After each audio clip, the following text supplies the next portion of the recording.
Welcome to Korean Mallus. Mister Bad എന്ന ഡ്രാമയുടെ 16ാമത്തെ എപ്പിസോഡിന്റെ തുടക്കത്തിൽ ജിയോയ്ക്കും മറ്റുള്ള സ്റ്റാഫിനും ഒപ്പം സെൽഫി എടുക്കുകയും കമ്പിത്തിരി കത്തിച്ച് ആഘോഷിക്കുകയും മറ്റും ചെയ്യുകയാണ്. സീഷൻ കുറച്ച് മാറി എന്നെല്ലാം കാണുന്നതല്ലാതെ അവർക്കൊപ്പം പോകുന്നില്ല. ഫയർ വർക്ക്സ് തുടങ്ങിയപ്പോൾ എല്ലാവരെയും അത് കാണാൻ വിട്ടിട്ട് സീഷൻ്റെ അടുത്തേക്ക് ചെല്ലുന്നു. അവൻ ധൈര്യം സംഭരിച്ച് അവൾ മനസ്സിലുള്ള ഇഷ്ടം തുറന്ന് പറയുന്നു. ഇത്രനാളും ഇത് പറയാനുള്ള ധൈര്യം എനിക്കില്ലായിരുന്നു, പക്ഷേ ഇനിയും ഒളിച്ചോടാൻ ഞാൻ തയ്യാറില്ല. എനിക്ക് നിന്നെ ഇഷ്ടമാണ് എന്ന് അവൻ പറയുന്നു. ശരിക്കും ഷോക്കായതുപോലെ നിൽക്കുകയാണ്. അവൾ മറുപടിയൊന്നും നൽകാതിരിക്കുന്ന കണ്ട് നീ എന്താണെന്നും പറയാത്തതെന്ന് അവൻ ചോദിക്കുന്നു. ശരിക്കും ആലോചിച്ചിട്ട് തന്നെയാണോ ഇങ്ങനെ പറയുന്നതെന്ന് അവൾ ചോദിച്ചപ്പോൾ നല്ലതുപോലെ ആലോചിച്ചിട്ട് തന്നെയാണ്. ഇതിൻ്റെ പേരിൽ എന്ത് വന്നാലും അത് നേരിടാൻ ഞാൻ തയ്യാറാണെന്ന് അവൾ പറയുന്നു. നമ്മൾ രണ്ടുപേരെ മാത്രം ബാധിക്കുന്ന കാര്യമല്ല, എന്ത് മറുപടിയാണ് തരേണ്ടതെന്ന് എനിക്ക് ശരിക്കും അറിയില്ല. ഞാൻ പറഞ്ഞാൽ അതിൻ്റെ അർത്ഥം നമ്മളൊരു ഓഫീസ് റിലേഷൻഷിപ്പ് ആവണമെന്നാണോ? അത് എനിക്ക് അംഗീകരിക്കാൻ കഴിയുമോ എന്ന് എനിക്കറിയില്ല. അതല്ല, ഇനി ഞാൻ നോ പറയുകയാണെങ്കിൽ എനിക്ക് എൻ്റെ നല്ലൊരു സുഹൃത്തിനെ എന്നേക്കുമായി നഷ്ടപ്പെടുമോ എന്ന് അവൾ ചോദിക്കുന്നു. നീ എന്ത് മറുപടി പറഞ്ഞാലും നിനക്കൊരിക്കലും എന്നെ നഷ്ടമാവില്ല എന്ന് അവൻ ഉറപ്പ് കൊടുക്കുന്നു. മുറിയിലെത്തിയ ഷാവതി ഈ സമയമല്ല സീഷൻ പറഞ്ഞതിനെക്കുറിച്ച് ചിന്തിച്ച് ആകെ വിഷമിച്ചിരിക്കുകയായിരുന്നു. ആ സമയത്താണ് അവൻ അന്ന് പോട്ടറി ഉണ്ടാക്കിയ ഷോപ്പിൽ നിന്ന് അവന് കോൾ വന്നത്. അവൻ തനിച്ചു വന്ന ദിവസം ഉണ്ടാക്കിയ സാധനം എടുക്കാൻ ഇന്ന് ചെല്ലാമെന്നായിരുന്നു അവൻ പറഞ്ഞിരുന്നത്. അവനെ കാണാത്തത് കൊണ്ടാണ് അവർ വിളിച്ചത്. തൽക്കാലം അത് അവിടെ തന്നെ ഇരിക്കട്ടെ, പിന്നീട് എടുത്തോളാമെന്ന് പറഞ്ഞ് അവൻ ഫോൺ കട്ട് ചെയ്യുന്നു. അത് കഴിഞ്ഞ് അവൻ എഴുന്നേറ്റ് നിന്ന് ജനലിൽ കൂടി ഫയർ വർക്ക്സ് നോക്കാൻ തുടങ്ങിയപ്പോഴാണ് ഷാവതി ഇവിടെ ഒരു പ്രശ്നമുണ്ട്, വേഗം ഇങ്ങോട്ടേക്ക് വാ എന്ന നാൻസിങ്ങിൻ്റെ ശബ്ദം അവൻ കേട്ടത്. ഉടനെ തന്നെ അവൻ അവിടെ നിന്ന് അപ്രത്യക്ഷമാവുകയും നാൻസിങ് നിൽക്കുന്നിടത്ത് എത്തുകയും ചെയ്യുന്നു. അവൾക്ക് പ്രത്യേകിച്ച് കുഴപ്പമൊന്നും ഉണ്ടായിരുന്നില്ല. അവിടെ ആരെയും കാണാത്തതുകൊണ്ട് നീ എന്തിനാണ് ഇപ്പോൾ എന്നെ സമൻ ചെയ്തതെന്ന് അവൻ ചോദിക്കുന്നു. എനിക്ക് നിന്നെ കാണണമെന്ന് തോന്നി, അതുകൊണ്ടാണ് എന്നവൾ പറഞ്ഞപ്പോൾ എനിക്ക് കുറച്ച് തിരക്കുണ്ടെന്ന് പറഞ്ഞ് അവൻ മുറിയിലേക്ക് പോകാൻ തുടങ്ങുന്നു. ഞാൻ പറയുന്നത് അനുസരിച്ചില്ലെങ്കിൽ നിനക്ക് തലവേദനിക്കും, അതുകൊണ്ട് പോകരുത് എന്ന് അവൾ പുറകിൽ നിന്ന് വിളിച്ചു പറഞ്ഞപ്പോൾ അവൻ നിൽക്കുന്നു. അവൾ അവൻ്റെ അടുത്തേക്ക് ചെന്നിട്ട് എനിക്ക് നിന്നെ ഇഷ്ടമാണെന്ന് പറയുന്നു. എത്രയോ ദിവസങ്ങളായി അവൻ കേൾക്കാൻ കൊതിച്ചിരുന്ന വാക്കുകളായിരുന്നു അത്. പക്ഷേ ഇപ്പോൾ അത് കേട്ടപ്പോൾ അവനൊട്ട് സന്തോഷിക്കാൻ കഴിയുന്നില്ല. എനിക്ക് നിന്റെ ബോയ്ഫ്രണ്ട് ആക്കാൻ കഴിയില്ല എന്ന് അവൻ പറയുന്നു. എന്താണ് അതിന് കാരണം എന്നവൾ ചോദിച്ചപ്പോൾ എനിക്ക് ഈ ലോകത്തിൽ യാതൊരു ഐഡൻറ്റിറ്റിയും ഇല്ല. ഞാൻ പെട്ടെന്നൊരു ദിവസം ഇങ്ങോട്ടേക്ക് വന്നതാണ്, അതുപോലെ തന്നെ ചിലപ്പോൾ ഒരു ദിവസം ഇവിടെ നിന്ന് പോയി എന്നും വരും. അങ്ങനെയുള്ള എനിക്ക് വേണ്ടി നശിപ്പിക്കാനുള്ളതല്ല നിന്റെ ജീവിതം. നിനക്ക് നല്ലൊരു ഭാവിയുണ്ട്. മുമ്പ് ഇതിനെക്കുറിച്ച് ചിന്തിക്കുമ്പോൾ നീ ഇതിൻ്റെ ആഫ്റ്റർ എഫക്റ്റ് എന്തായാലും അത് അനുഭവിച്ചുകൊള്ളും എന്ന് ഞാൻ കരുതിയിരുന്നു. പക്ഷേ ഇപ്പോൾ എനിക്ക് അങ്ങനെ സെൽഫിഷായി ചിന്തിക്കാൻ കഴിയില്ല. ഈ ലോകത്ത് മറ്റാരോട് വേണമെങ്കിലും എനിക്ക് സെൽഫിഷായി ആവാൻ കഴിയും, പക്ഷേ നിന്നോട് എനിക്കതിന് കഴിയില്ല എന്ന് അവൻ പറയുന്നു. ആ സമയത്ത് ഫയർ വർക്ക്സ് നടക്കുന്നതിനാൽ അവളത് കാണാതിരിക്കാനേ അവനോളെ ചേർത്ത് പിടിക്കുന്നു. നാൻസിങ് കണ്ണുകൾ മുറുകെ അടച്ചു പിടിച്ച് അവനോട് ചേർന്ന് നിൽക്കുകയാണ്. അത് പൊട്ടിക്കഴിഞ്ഞപ്പോൾ അവൻ പിടിപെടുന്നു. നിനക്ക് ഫയർ പേടിയായതുകൊണ്ടാണ് ഞാൻ അങ്ങനെ ചെയ്തത് എന്നവൻ പറഞ്ഞപ്പോൾ എൻ്റെ പേടിയൊക്കെ മാറ്റിവെച്ച് ധൈര്യം സംഭരിച്ചാണ് ഞാൻ ഇവിടെ നിൽക്കുന്നത്. കാരണം ഇത് പ്രണയം തുറന്നു പറയാൻ പറ്റിയ സ്ഥലമാണെന്ന് എനിക്കറിയാം. ഞാൻ ഇഷ്ടപ്പെട്ട ആളിനെ ഒരിക്കലും എനിക്ക് നഷ്ടപ്പെട്ടതാണ്. ഭാവിയിൽ എന്ത് സംഭവിക്കുമെന്നുള്ളതൊക്കെ വരുന്നത് പോലെ നടക്കട്ടെ. പക്ഷേ ഇപ്പോഴുള്ള ഈ സന്തോഷം നഷ്ടപ്പെടുത്തിയാൽ എല്ലാ കാലവും ഞാനതോർത്ത് ദുഃഖിക്കും എന്ന് പറഞ്ഞ് അവൾ അവൻ്റെ കയ്യിൽ പിടിച്ചിട്ട് എൻ്റെ ബോയ് ഫ്രണ്ട് ആകുമെന്ന് ചോദിക്കുന്നു. പിന്നെ നോ പറയാൻ അവന് കഴിയുന്നില്ല. അവൻ സമ്മതം പറഞ്ഞപ്പോഴാണ് വീണ്ടും ഫയർ വർക്ക് തുടങ്ങിയത്. അവൻ പെട്ടെന്നൊരു കൈ കൊണ്ട് അവളുടെ കണ്ണു പൊത്തി പിടിക്കുന്നുണ്ട്. ആ സമയത്ത് നാൻസിങ് കിസ് ചെയ്യാനെന്നുള്ള മുഖം മുന്നോട്ട് അടുപ്പിക്കുന്നു. അവനും അതിന് തയ്യാറായി മുന്നോട്ടെടുക്കുന്നു. തൊട്ടില്ലെന്നായപ്പോൾ കുറച്ചുപേർ ഫയർ വർക്ക്സ് കാണാനായി ബഹളം വെച്ച് അതുവഴി വരുന്നതിനാൽ രണ്ടുപേരും ഞെട്ടി പിന്മാറുന്നു. അങ്ങനെ ഫസ്റ്റ് കിസ് ജസ്റ്റ് മിസ്സാവുന്നുണ്ട്. അവർ പോയി കഴിഞ്ഞപ്പോൾ നമ്മൾ ചെയ്തുകൊണ്ടിരുന്നത് കണ്ടിന്യൂ ചെയ്താൽ എന്ന് അവൻ ചോദിച്ചെങ്കിലും നാൻസിങ്ങിന് അപ്പോഴേക്കും നാണം വരുന്നതിനാൽ ഇനിയിപ്പോൾ വേണ്ടെന്ന് അവൾ പറയുന്നു. അവൾ പിന്നെയും ഓടുന്ന് ചിരിക്കുന്നത് കണ്ട് അവൻ കാരണം തിരക്കിയപ്പോൾ നീ ഇതിൽ മിടുക്കനായിരിക്കുമെന്നാണ് ഞാൻ കരുതിയത് എന്ന് പറഞ്ഞ് അവൾ അവനെ കളിയാക്കുന്നു. അതെന്താ നീ അങ്ങനെ പറഞ്ഞതെന്ന് ചോദിച്ച് അവൻ അവളുടെ പുറകെ ചെന്നപ്പോൾ നമ്മുടെ റിലേഷൻ്റെ ആദ്യ ദിവസം തന്നെ നീ എന്നോട് തർക്കിക്കാൻ വരികയാണെന്ന് ചോദിച്ച് അവൾ മുന്നോട്ട് നടക്കുന്നു. അവൻ പുറകെ ഓടിച്ചെന്ന് അവളുടെ കൈയെടുത്ത് പുറത്ത് പിടിക്കുന്നുണ്ട്. രണ്ടുപേരും സന്തോഷത്തോടെയാണ് അവിടെ നിന്ന് പോയത്. സീഷൻ ഈ സമയം മുറിയിൽ നിന്ന് പെട്ടിയുമെടുത്ത് തിരികെ പോകാൻ ഇറങ്ങിയിരുന്നു. അവൻ പോകുന്നത് കുറച്ച് ദൂരെ നിന്ന് കാണുന്നുണ്ട്. അവൻ്റെ ചോദ്യത്തിന് അവൾ പറഞ്ഞ മറുപടിയാണ് അവനിപ്പോൾ അവിടെ നിന്ന് പോകാൻ കാരണമായത്. അവൻ പറയുന്നത് പോലെ കപ്പിൾസ് ആയ ശേഷം ഭാവിയിൽ എന്തെങ്കിലും ബ്രേക്കപ്പ് ആയാൽ കമ്പനിയുടെ അവസ്ഥ എന്തായിരിക്കും എന്ന് അവൾ ചോദിച്ചിരുന്നു. ബ്രേക്കപ്പ് ആകേണ്ടി വരില്ല, ഇനി അങ്ങനെ വന്നാൽ ഞാൻ കമ്പനി വിട്ട് പോയിക്കോളാം എന്നവൻ പറയുന്നു. അപ്പോൾ നിന്റെ സ്വപ്നങ്ങൾ നടപ്പിലാക്കാൻ നീ എന്ത് ചെയ്യും? നീ കമ്പനി വിട്ടു പോയാൽ അത് നമ്മൾ രണ്ടുപേരെയും മാത്രമല്ല ബാധിക്കുന്നത്, ഒരുപാട് പേരുടെ ജീവിതത്തെ ബാധിക്കും. അങ്ങനെ ഇതിനെ നിസ്സാരമായി കാണാൻ കഴിയില്ല. നമ്മൾ തമ്മിൽ ഇങ്ങനൊരു സംസാരം നടന്നിട്ടില്ല എന്ന് കരുതിയാൽ മതി എന്നാണ് അവൾ പറഞ്ഞത്. അതിൻ്റെ നിരാശയിലാണ് സീഷൻ അപ്പോൾ തന്നെ അവിടെ നിന്ന് പോകുന്നത്. നാൻസിങ്ങും ഷാവതിയും കൂടി കൈകൾ കോർത്ത് പിടിച്ച് നടക്കുകയാണ്. ഇടയ്ക്ക് അവൻ ആദ്യം അവിടെ എത്തിയപ്പോൾ ഉണ്ടാക്കിയ പോട്ടറി വാങ്ങിക്കൊണ്ടുവന്ന് അവൾക്ക് സമ്മാനിക്കുന്നു. പാവയുടെ രൂപത്തിലുള്ള ഒരു മണിയായിരുന്നു അത്. ഇതിൻ്റെ ശബ്ദം എൻ്റെ നെഞ്ചിടിപ്പ് പോലെയാണ്. ഞാൻ എപ്പോഴും നിൻ്റെ കൂടെ ഉണ്ടാകുമെന്ന് അവൻ അപ്പോൾ പറയുന്നുണ്ട്. അതൊക്കെ കഴിഞ്ഞ് രണ്ടുപേരും കൂടി അവളുടെ റൂമിനടുത്തേക്കാണ് പോയത്. വാതിക്കലെത്തിയപ്പോൾ അവൻ യാത്ര പറഞ്ഞ് പോകാൻ തുടങ്ങിയപ്പോൾ ഇത്ര പെട്ടെന്ന് പോവുകയാണോ? നമ്മൾ ഇടയ്ക്ക് വെച്ച് നിർത്തിയത് കണ്ടിന്യൂ ചെയ്തിട്ട് പോയാൽ പോരെ എന്ന് അവൾ ചോദിക്കുന്നു. അവനൊന്ന് എക്സൈറ്റഡ് ആയെങ്കിലും നാൻസിങ് കണ്ണടച്ച് കിസ് ചെയ്യാൻ റെഡിയായി നിൽക്കുന്നു. അവനും അതിന് റെഡിയായി മുന്നോട്ടാഞ്ഞതാണ്. അപ്പോഴാണ് അവിടുത്തെ ലൈറ്റ് തെളിഞ്ഞതും ഒപ്പം അകത്തുനിന്ന് നാൻസിങ് എത്തിയെന്ന് വിളിച്ചു വെച്ചുകൊണ്ട് ജിയോ അടുത്തേക്ക് വരുന്നത് അവർ കേട്ടത്. അവൾ വേഗം അവൻ്റെ കയ്യിൽ പിടിച്ചുകൊണ്ട് അവിടെ ഓടിപ്പോയി ഒളിച്ചിരിക്കുന്നു. ജിയോ പുറത്തിറങ്ങി നോക്കിയിട്ട് ആരെയും കാണാത്തതല്ലേ, എനിക്ക് തോന്നിയതായിരിക്കും എന്ന് പറഞ്ഞ് തിരികെ കയറി പോകുന്നുണ്ട്. അവൾ പോയി കഴിഞ്ഞപ്പോൾ നീ എന്തിനാണ് എന്നെ പിടിച്ചുകൊണ്ട് ഓടിയത് എന്നവൻ ചോദിക്കുന്നു. ഞാനല്ലോ നീയല്ലേ ഓടിയത് എന്ന് ആദ്യമൊക്കെ പറഞ്ഞെങ്കിലും ജിയോ നമ്മുടെ ബന്ധത്തെക്കുറിച്ച് അറിഞ്ഞാൽ നാളെ രാവിലെ തന്നെ അത് ഓഫീസിൽ മുഴുവൻ പാട്ടാകും. അതുകൊണ്ട് തൽക്കാലം രഹസ്യമായി വെക്കുന്നതാണ് നല്ലത്. അതുമാത്രമല്ല മറ്റുള്ളവരുടെ മുന്നിൽ വെച്ച് നമ്മൾ അകലം പാലിക്കാൻ ശ്രദ്ധിക്കണം എന്ന് നാൻസിയും പറയുന്നു. പെണ്ണുങ്ങളല്ലെങ്കിലും ഇങ്ങനെ തന്നെയാണ്. ഇഷ്ടമുള്ളത് കയ്യിൽ കിട്ടിക്കഴിഞ്ഞാൽ പിന്നെ അത് അവർ മൈൻഡ് ചെയ്യില്ല എന്നവൻ പരാതി പറഞ്ഞെങ്കിലും അവൾ പറഞ്ഞതിന് അവൻ സമ്മതിക്കുന്നുണ്ട്. അവൻ യാത്ര പറഞ്ഞ് താഴെ എത്തിയപ്പോൾ നാൻസിങ് ഒരിക്കൽ കൂടി പുറകിൽ നിന്ന് വിളിച്ച് ബായി പറയുന്നു.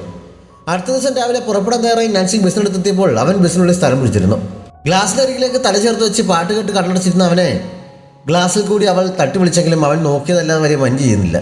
അവൾ അകത്തെ കുറിച്ച് നീ എന്നെ വെയിറ്റ് ചെയ്തില്ലല്ലോ എന്ന് പരാതി പറഞ്ഞപ്പോൾ അകലം പാലിക്കണമെന്ന് നീ തന്നെ എന്നോട് പറഞ്ഞത് എന്നവൻ കണ്ണു തുറക്കാതെ തന്നെ പറയുന്നു. അവൾ അവൻ്റെ കൂടെ ഇരിക്കാതെ അടുത്ത സീറ്റിൽ പോയിരിക്കുന്നു. പക്ഷെ വണ്ടി കുറെ ഓടിക്കഴിഞ്ഞപ്പോൾ അവൾ തന്നെ എഴുന്നേറ്റ് അവൻ്റെ അടുത്ത് നിന്നിരിക്കുന്നു. അവൻ അപ്പോഴും കണ്ണടച്ചിരിക്കുകയാണ്. അവൾ വിളിച്ചിട്ട് പോലും മൈൻഡ് ചെയ്യുന്നില്ല. അകലം പാലിക്കണമെന്ന് അവനോട് പറയേണ്ടിയിരുന്നില്ല എന്ന് പറഞ്ഞുകൊണ്ട് അവളും കണ്ണടച്ചിരിക്കുന്നു. അവൻ പെട്ടെന്ന് ഹെഡ്ഫോണിൻ്റെ ഒരറ്റം അവളുടെ ചെവിയിലേക്ക് വെച്ചെടുക്കുന്നുണ്ട്.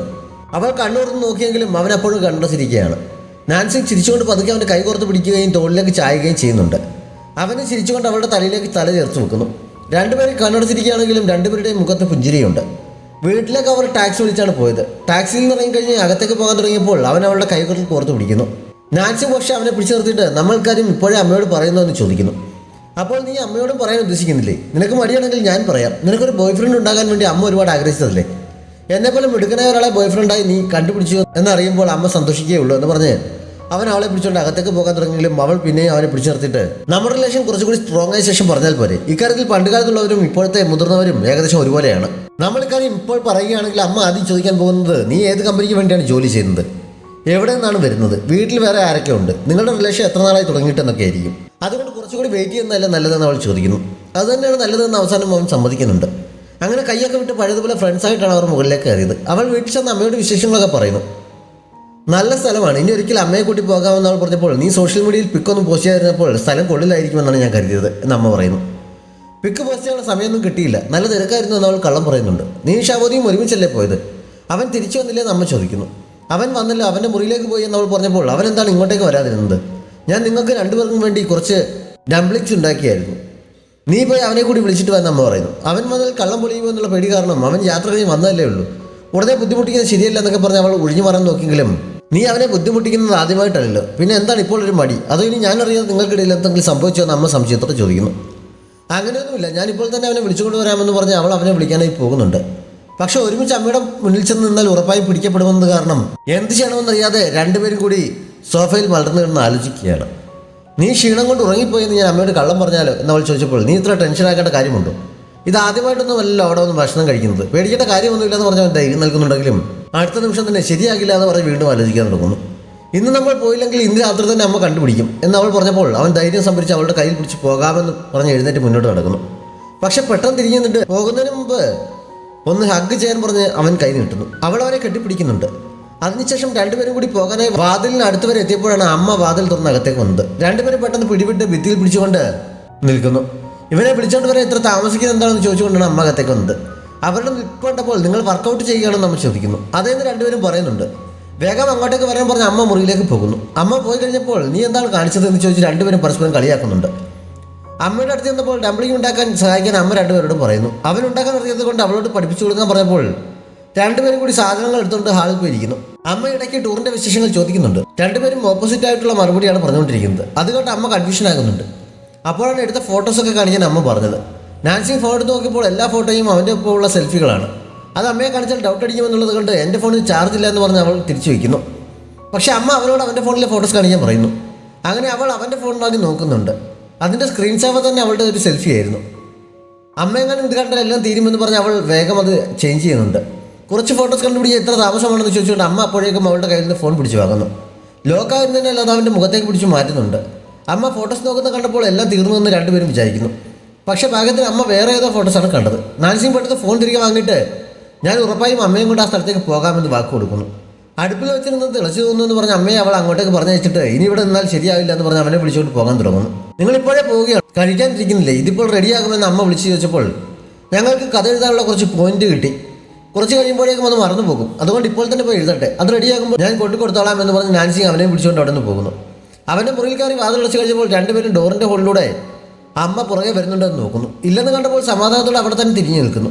ഇനി മുതൽ നമ്മുടെ സ്റ്റെയർവേ ഒന്നും സേഫ് അല്ല, അമ്മ ഇതുപോലെ ഐഹോളിലൂടെ വേണമെങ്കിൽ നിരീക്ഷിക്കാം എന്നവൻ പറയുന്നുണ്ട്. ടെൻഷനൊക്കെ ഒന്ന് മറിയപ്പോൾ രണ്ടുപേരും കൈ കോർത്ത് പിടിക്കുന്നു. പെട്ടെന്ന് ശബ്ദം കേട്ട് അമ്മ വരുന്നതാണ് എന്ന് കരുതി ഞെട്ടി കൈവിട്ട് മാറി നിൽക്കുന്നുണ്ട്. വന്നില്ലെന്ന് മനസ്സിലായപ്പോൾ രണ്ടുപേരും ചമ്മലോടെ ചിരിക്കുന്നു. കുഴപ്പമൊന്നുമില്ല എന്ന് പറഞ്ഞ് അവൻ അവളുടെ കയ്യിൽ പിടിച്ച് മുന്നോട്ട് നടക്കാൻ തുടങ്ങിയെങ്കിലും പെട്ടെന്ന് വീണ്ടും വാതിൽ തുറക്കുന്ന പോലെ ശബ്ദം കേട്ട് രണ്ടുപേരും ഞെട്ടി പിടിവിട്ട് മാറുന്നു. അപ്പോഴും പക്ഷേ ആരും വരാത്തതിൽ രണ്ടുപേരും ചമ്മുന്നുണ്ട്. ഇനി ഞാൻ ഇവിടെ നിന്ന് ശരിയായില്ല, ചെന്നിട്ട് മെസ്സേജ് അയക്കാമെന്ന് പറഞ്ഞ് അവൾ മുറിയിലേക്ക് പോകുന്നു. ഒരു കള്ളനെ പോലെയാണ് അവൾ വീടിനകത്തേക്ക് കയറിയത്. ശബ്ദമുണ്ടാക്കാതെ അമ്മ എന്ത് ചെയ്യുകയാണെന്ന് നോക്കിയിട്ട് മുറിയിൽ കയറി വാതിലടച്ച് നമ്മുടെ സീക്രട്ട് സേഫാണ് എന്നവർ മെസ്സേജ് അയക്കുന്നു. നാളെ രാവിലെ നിന്നെ ഓഫീസിലേക്ക് കൊണ്ടുവിടാൻ ഞാൻ വരാമെന്ന് അവൻ മെസ്സേജ് അയച്ചപ്പോൾ അമ്മ കണ്ടാൽ സംശയിക്കില്ലേ, അതുകൊണ്ട് വേണ്ട, വൈകിട്ട് വിളിക്കാൻ വന്നാൽ മതി എന്നവൾ പറയുന്നു. അവനത് സമ്മതിക്കുന്നുണ്ട്. രണ്ടുപേരും ശരിക്കും സീക്രട്ട് ലവ് എൻജോയ് ചെയ്യുകയാണ്. എന്നാലും ഈ ഒളിച്ചുകളി എപ്പോൾ അവസാനിപ്പിക്കാൻ കഴിയും? അവൾ പറഞ്ഞതുപോലെ അമ്മ ചോദിക്കാൻ സാധ്യതയുള്ള ചോദ്യങ്ങൾക്കൊക്കെ ഉത്തരം കണ്ടെത്താൻ കഴിഞ്ഞാൽ അതിന് കഴിയുമെന്നൊക്കെ അവൻ ചിന്തിക്കുന്നുണ്ട്. പെട്ടിയിൽ നിന്ന് സാധനങ്ങൾ തിരികെ എടുത്ത് വെക്കുന്ന കൂട്ടത്തിൽ അവൻ നൽകിയ മണി അവൾ മുറിയിൽ തൂക്കിയിടുന്നു. അടുത്ത ദിവസം രാവിലെ അവളെ വിളിച്ചുകൊടുത്തിയത് അവൻ്റെ മെസ്സേജാണ്. ഓഫീസിൽ പോകാൻ റെഡിയായി ഇറങ്ങിയപ്പോൾ അവൾ ചുമച്ച് ശബ്ദമുണ്ടാക്കുകയും ശക്തിയിൽ താഴെ ചവിട്ടി ശബ്ദമുണ്ടാക്കുകയൊക്കെ ചെയ്ത് അവൻ്റെ ശ്രദ്ധ ആകർഷിക്കാൻ ശ്രമിക്കുന്നുണ്ട്. പക്ഷേ വാതിൽ തുറക്കാത്തതുകൊണ്ട് അവൾ നിരാശയാക്കുന്നു. ഓഫീസിൽ കൊണ്ടുവേണ്ട എന്ന് ഞാൻ പറഞ്ഞെങ്കിലും നീ അത് സീരിയസ് ആയി എടുക്കുമെന്ന് ഞാൻ കരുതിയില്ല എന്ന് പറഞ്ഞുകൊണ്ട് അവൾ ബസ് സ്റ്റോപ്പിലേക്ക് പോകുന്നു. പക്ഷെ അവിടെ എത്തി വെയിറ്റ് ചെയ്ത് നിൽക്കുമ്പോഴാണ് അവൻ പുറകിൽ കൂടി വന്ന് തോളിൽ തട്ടുന്നത്. അവൻ മറിഞ്ഞാണ് നിൽക്കുന്നതെങ്കിലും അവൾക്ക് മനസ്സിലാകുന്നുണ്ട്. അവൾക്ക് നൽകാൻ ഒരു പൂവൊക്കെ ആയിട്ടാണ് അവൻ വന്നിരിക്കുന്നത്. നാൻസിങ് സന്തോഷത്തോടെ അത് വാങ്ങുന്നു. അപ്പോഴേക്കും ബസ് വരുന്നതിനാൽ അവൾ യാത്ര പറഞ്ഞ് അതിൽ കയറി പോകുന്നു. ഓഫീസിലെത്തിയ ഉടനെ തന്നെ അവൾ ഒരു ഗ്ലാസ്സിൽ വെള്ളം നിറച്ച പൂട്ട് വയ്ക്കുന്നു. അതിനുശേഷം അവൾ സീഷിൻ്റെ മുറിയിൽ എന്തോ ഫയൽ വെക്കാനായി പോകുന്നുണ്ട്. അത് മേശപ്പുറത്ത് വെച്ച് തിരിഞ്ഞപ്പോഴാണ് സോഫയിൽ നിന്നൊരു കൈ ഉയർന്ന് കണ്ടത്. പ്രതീക്ഷിക്കാതെ ആയതുകൊണ്ട് നാൻസിങ് അത് കണ്ട് ഞെട്ടി നിൽക്കുന്നിടത്ത് ഈ എപ്പിസോഡ് അവസാനിക്കുന്നു. ഈ ഡ്രാമ നിങ്ങൾക്ക് ഇഷ്ടപ്പെട്ടെങ്കിൽ നിങ്ങളുടെ അഭിപ്രായങ്ങൾ കമൻറ്റ് ബോക്സിലൂടെ ഉറപ്പായും അറിയിക്കണം. നമ്മുടെ ചാനൽ ഇതുവരെയും സബ്സ്ക്രൈബ് ചെയ്തിട്ടില്ലാത്ത കൂട്ടുകാർ സബ്സ്ക്രൈബ് ചെയ്യാനും ലൈക്ക് ചെയ്യാനും ഷെയർ ചെയ്യാനും മറക്കരുത്. Thanks for watching.